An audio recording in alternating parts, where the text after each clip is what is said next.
to interpret what is going on here. Consider the productivity functions of labor per month, which you see in any basic textbooks in production theory. No? This is a correct expression, a correct function for a short period, say 1, 2, 3 years. But all along the life cycle of the product, of the service, this moves, the curve moves up.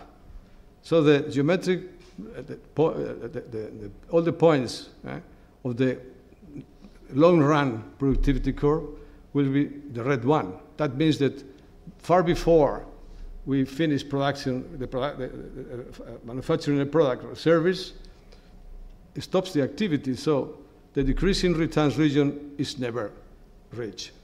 So we never reach, in reality, the decreasing return region. That means that instability is inherent to the growth. So we have to celebrate instability because in artificial economies we can accommodate instability, something which in conventional mathematics, constructivist approach, we just cannot do. Note the relevance as well of factors which are intangible, say managerial skills, institutional settings, and entrepreneurship.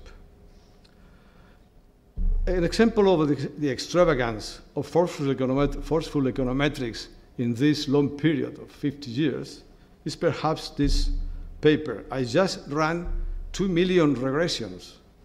1997, the American Economic Review, that it apparently rejects this, normally rejects, is rejecting 98% of the proposal papers. And the number of quotations was 2,000, just like in previous talk, Berek, just like, well, my God, what? Sakoda. No, Sakoda, yes, just like Sakoda, yes, otherwise. Schelling, I'm sorry. And, well, this is it, no?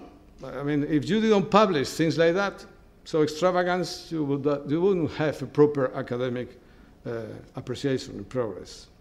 But the author, nowadays, is the director of the Narrative World Competitive Report of the World Economic Forum, which is what managing people and politicians look like. They don't look at these models, they look at the narrative model which explains competitiveness, the World Economic Forum one. I think it's a welcome change for this author to socially relevant models, from extravagance to social relevant models. That's good. And who took the residual? Well, you can see here the percent growth since 1970. And you can see a blue thing here. This is corporate profits. And you see a green one, which is labor income. You can see who is ripping off this residual. So there is nothing as a Paretian efficiency. There is no justice. There is not a fair participation in the share of this residual. So the employees should not be paid just by the marginal value. This is not fair. They should participate in this residual. But that means redefining the social contract, the constitution, no more, no less. New challenges. Apart from all challenges like the ones I just put up, keep in mind that in this century, the machines will be truly intelligent. The avatars will not be virtual, will be real. And the world is global in a knowledge society. Even the mission of the firm, look how has changed in the last 50 years, the mission of the firm. Used to be, what do you do? What is your business? What are you manufacturing, producing? What is your service? But now, at the end of the century, the question was, what are your skills? Competence theory of the firm. And now, which is the question? The extended firm. With whom do you cooperate? With whom do your firm cooperate? Obviously, these challenges will affect education, management, and the labor market. Let us have a look to the labor market. Well, first of all, this graph by Robert Fogel, I think is very illustrative of the importance of innovation and technological change in socioeconomics. There is a wild population growth of population, which beginning with the second agricultural revolution. Nothing happened till almost 200 years ago. So obviously, if you expect in the 21st century serious changes in technology, intelligent machines, the economics we are building up has to face a new dramatic scenario. It is dramatic because, as you can see, what happens is happening with the labor market. In here, you have got in red the routine occupations, the percentage of employment of routine occupations. And here you have got in blue the non-routine occupations. Something happens at the end of the 90s because the lines cross there. And again, look, for instance, to this other part of the graph. In routine occupations, there are always room for manual and room for cognitive activities. Cognitive activities maintain more or less the share, percentage of employment. But routine occupations, not within routine occupations, the manual ones were going down. Of course, this effect is all extended and magnified in non-routine occupations.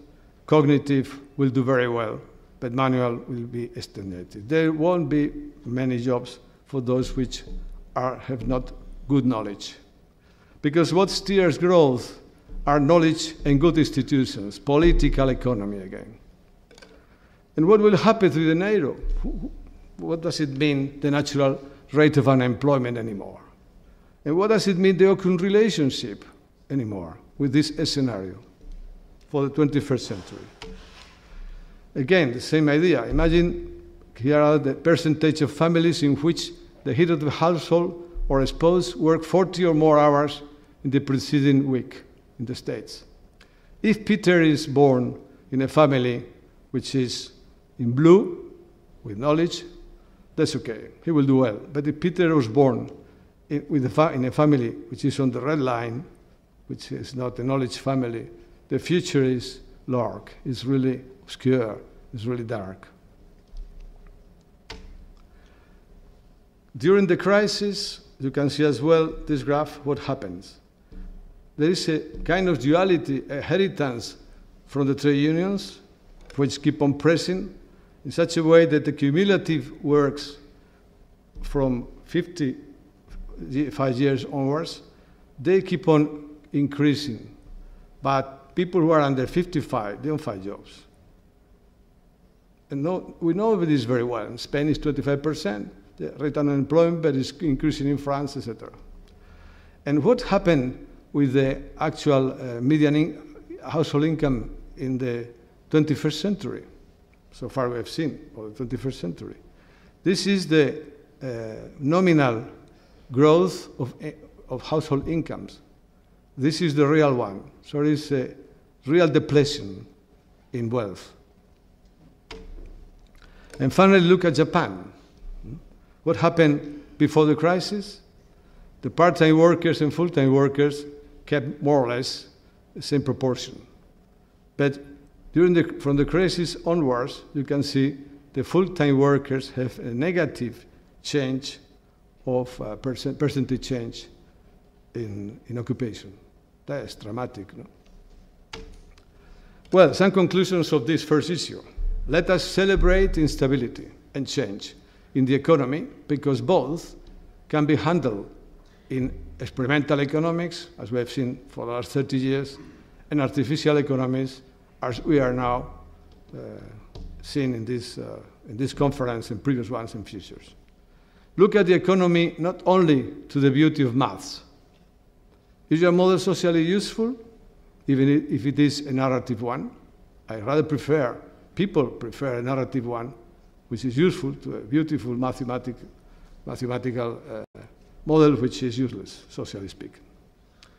Let the workers share in a fair way the leverage produced by learning, externalities, interlogical, managerial, institutional improvement. And finally, the 21st century we are just entering presents great challenges for economics. Great opportunities, but great challenges, because we have to change our understanding of political economy, to provide the foundations of a new social contract. We had to change the social contract.